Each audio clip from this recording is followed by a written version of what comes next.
Hi, I'm Jay Verna, fitness coordinator for the town of Webster, here with another installment of our exercise of the week.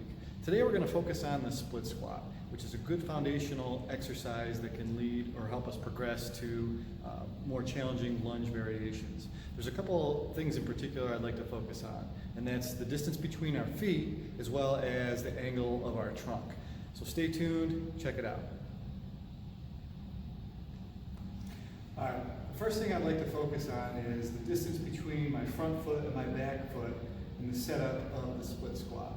Oftentimes I'll see people go a little bit too wide,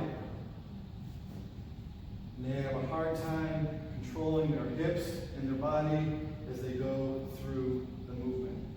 They can't really get full hip extension, especially those that maybe be a little bit tight in the front of the back side thigh.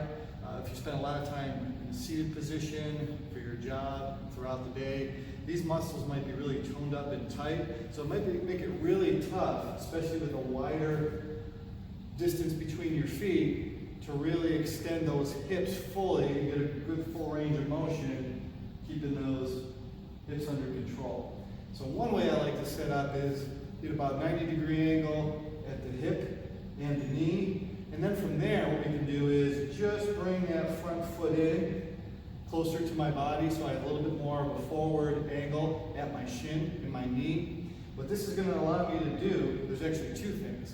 This position is going to actually shut off or inhibit those muscles of the front of the thigh, the back leg, allowing me to get that full range of motion a lot better.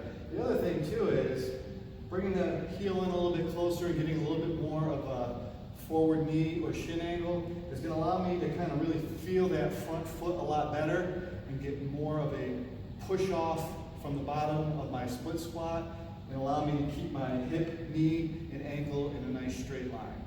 So I'm going to do a couple in this position from the side, and then I'll also show you from the front so you can see how I'm better able to control my hip, knee, and ankle alignment. So from here, pushing through that front foot, come up, nice control down,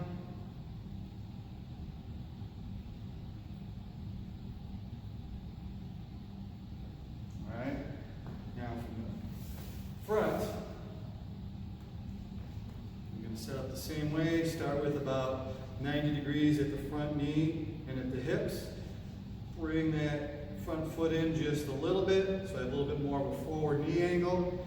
From there, try to keep this front hip, knee, and ankle in a nice straight line. Push into the ground with that front foot. Nice control down.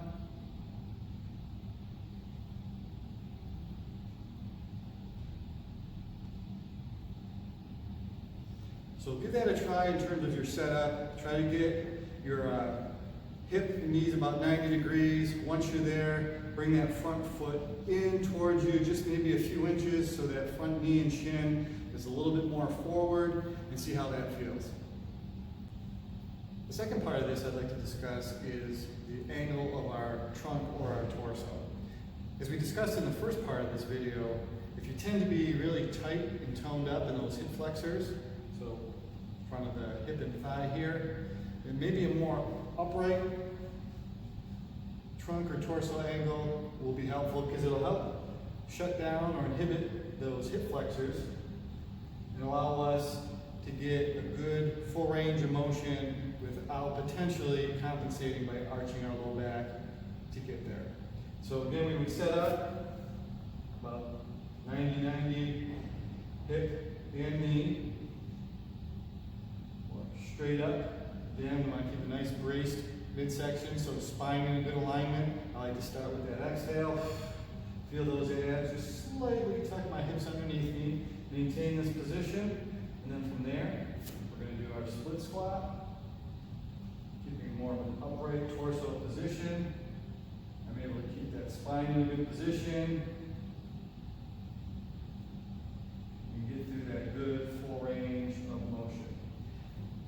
Now, if that's not an issue for you, and you're ready to really load up, and you're not really hindered by tight front thigh muscles here, what we can do then Set up the same way, maybe bring that heel in a few inches so we have more of a forward angle at the knee and the shin, as we talked about in that first video.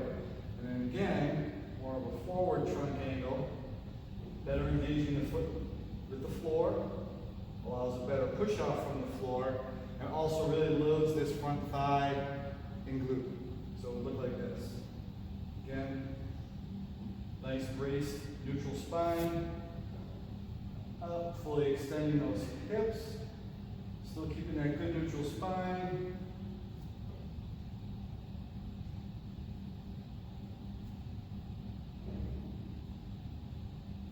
Again, really loading up that front thigh and hip.